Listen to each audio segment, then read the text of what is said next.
So even though Clay says not to write off the Warriors, Stephen A. Smith, is Golden State's dynasty done?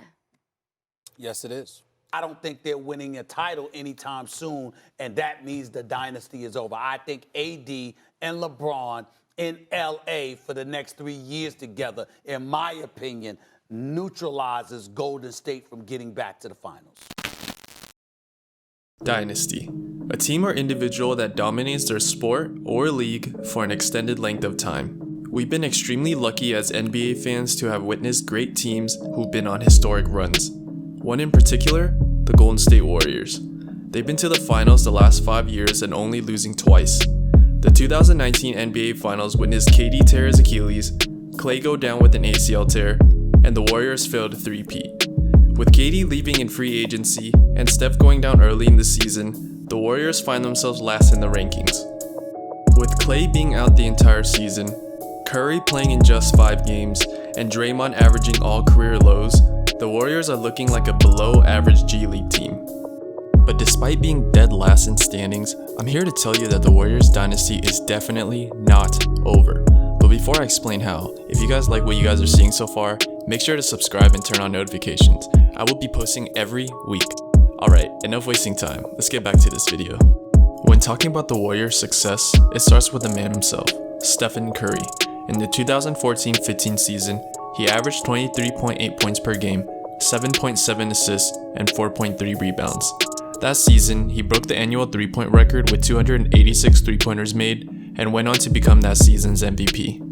In the very next season, he averaged 30.1 points per game, 6.7 assists, and 5.4 rebounds, joining the 50-40-90 club. He then set on to beat his own record with a total of 402 three-pointers made and was announced your first ever unanimous MVP.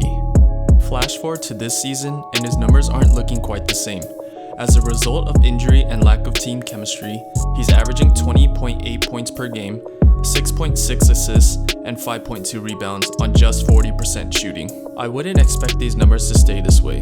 With the NBA suspension going on and time in the offseason to fully recover and build chemistry, I have no doubts that he'll come back looking like the Steph we once remembered.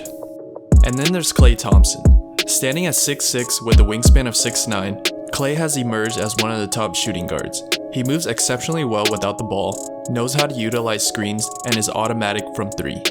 His ability to shoot at a high level outside the arc, mixed with his ability to defend, has made him out to be one hell of a two-way player. He's also broken countless of records and has had amazing games, like his 60 points in 3 quarters, 37 points in a single quarter, or his NBA record of 14 threes. But many of you are now questioning whether he'll be the same player. Now I'm here to tell you guys that there are many NBA players who successfully come back from ACL injuries. One of them being Kyle Lowry. You know, the one who helped the Raptors win a ring. He tore his ACL all the way back in 2004 and still managed to have a pretty impressive career. Although nothing is guaranteed, Klay's proven that he's had a track record of a durable player.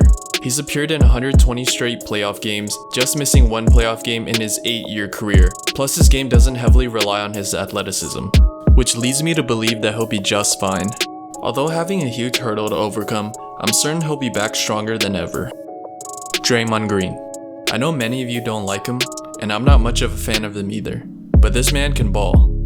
Yes, he is having a down year, and yeah, he played a role in Kevin Durant's departure, but let's not forget the player he's proven to be. 3-time NBA champion, former Defensive Player of the Year, 3-time All-Star, the list goes on. I think his value to the team goes beyond what the box score tells us.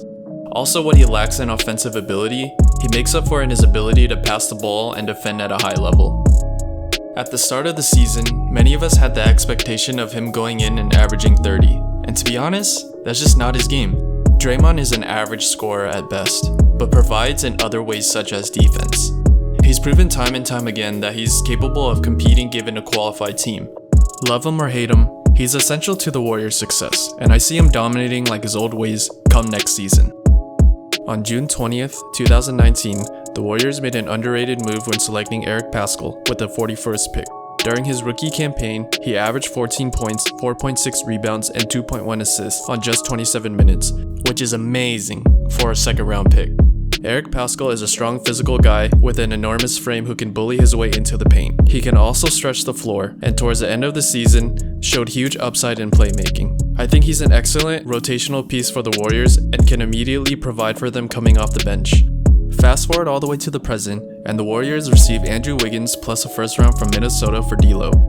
I personally thought this trade was great for the Warriors because it filled out a position that they needed the most, a small forward. Now that Wiggins is on the team, he doesn't have the pressure of being that go-to guy that everyone made him out to be. On this team, he can focus on playing a Harrison Barnes type of role, but with more responsibility guarding the opponent's best player. I definitely think that he'll succeed in the Warriors culture. He has all the right tools to be a great defender, but just has to piece it together. The spacing of Curry and Thompson will provide Wiggins with enough space to do what he does best, and that's taking it to the paint. He's nowhere near Andre Iguodala's level, but Wiggins has raw talent that hasn't been properly utilized in Minnesota. It's now or never for Wiggins, but I'm optimistic that he'll succeed here in Golden State. Now with the Warriors sitting in last place, they are now guaranteed a top 5 pick and have a really good chance at the number 1 overall pick. In addition to that, they have Minnesota's 2021 top 3 protected first round pick. They could utilize these picks and draft a promising big man and add an additional key role player. But the big 3 isn't getting any younger, so I wouldn't be surprised if they put something together and package for an all-star caliber player. Whatever the front office decides to do, I'm certain they'll make the right decision going forward. After all, they've proven many times that they know what they're doing. It's easy for us to forget that this Warriors team wasn't just good before Kevin Durant got there. They were great.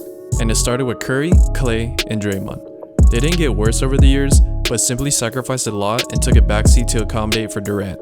But with KD gone now, I expect them to remind us why they're your former champions. Let's not forget, they won a championship back in 2015, recorded the best regular season record, and came back from being down 3-1 against the Thunders in the Western Conference Finals. It's way too early to count them out. As a basketball fan, I'm excited to see what they got brewing in the Bay Area. Although this team won't be the juggernaut they once were, I could see them winning another title or two before this is all over. But hey, I'm just a random dude on the internet. What do you guys think? Is the Warriors Dynasty over? Leave me a comment down below. And if you guys enjoyed the video and want to see more, please give this video a thumbs up. See you next time.